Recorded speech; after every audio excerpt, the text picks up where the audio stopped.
Roma practiced their comeback calculations. Roma won by a 3-goal margin this weekend, maintaining their course for a top 4 finish in Serie A and so a guarantee of Uefa Champions League football next season.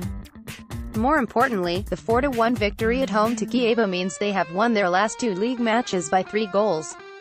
Indeed, as their more optimistic supporters point out, they have now won 3 of their last 6 fixtures by a 3-goal margin, 3-0 at home to Barcelona in the Champions League quarter-final second leg on April 10, 3-0 at Spa last weekend, and then Saturday's triumph, when Roma went down to 10 men at 2-0 up and goalkeeper Alisson saved a penalty.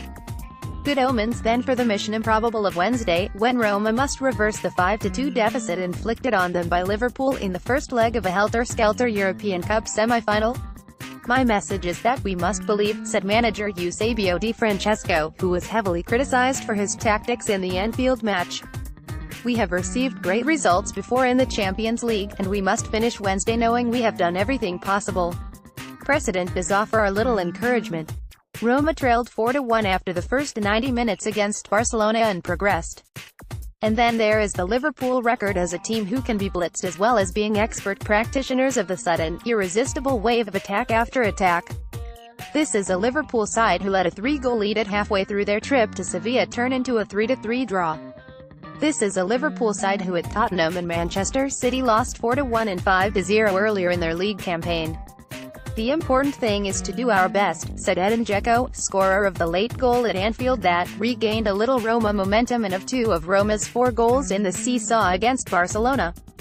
"I don't want to think about the first leg. But in a packed stadium, I hope the second leg can be like it was against Barca.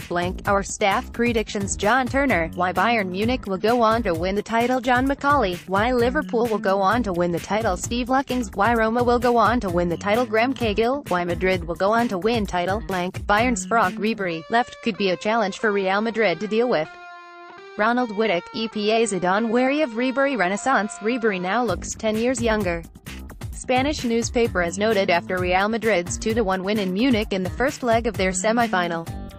Effervescence of the French winger, 35 years young and in his 10th season as a Champions League footballer, is a pressing issue for Madrid manager Zinedine Zidane, once a France teammate of Ribéry's, going into Tuesday's return. Zidane is short of defenders, and above all an experienced specialist at right back, the position Ribéry will mostly target. Dani Carvajal suffered a muscular problem in Bavaria last week and is ruled out.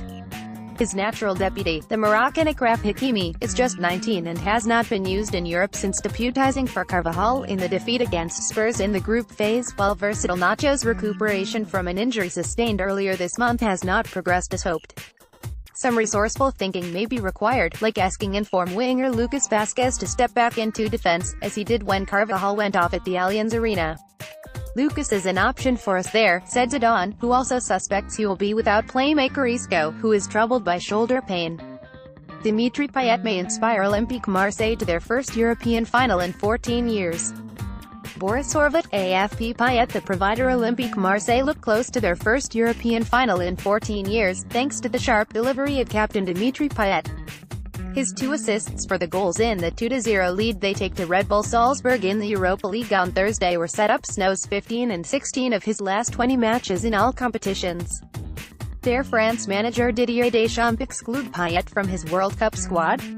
Atletico Madrid manager Diego Simeone, left, has the perfect sidekick in German Burgos.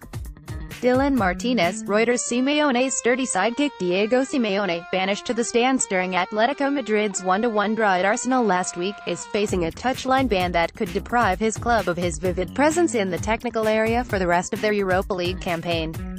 That might hurt, especially if Atletico make the final. But it would, entertainingly for neutrals, foreground Simeone's larger-than-life assistant, German, Mano, Burgos. El Mono, the monkey, is just as much a cult figure at Atletico as Simeone is. He was in combative form at Arsenal after Atletico had suffered 2 early dismissals, one of them for Simeone, and has grown into a bear of a man since he retired as goalkeeper of skill and some eccentric habits for Atletico and Argentina. He has also changed much since he featured in a bizarre television advertisement when Atletico were promoted out of the Spanish second division in 2002. El Mono, who in his free time played guitar in a heavy rock band, was shown emerging from a manhole in the road, full of grinning menace, as if from a subterranean sewer. Arsene Wenger, he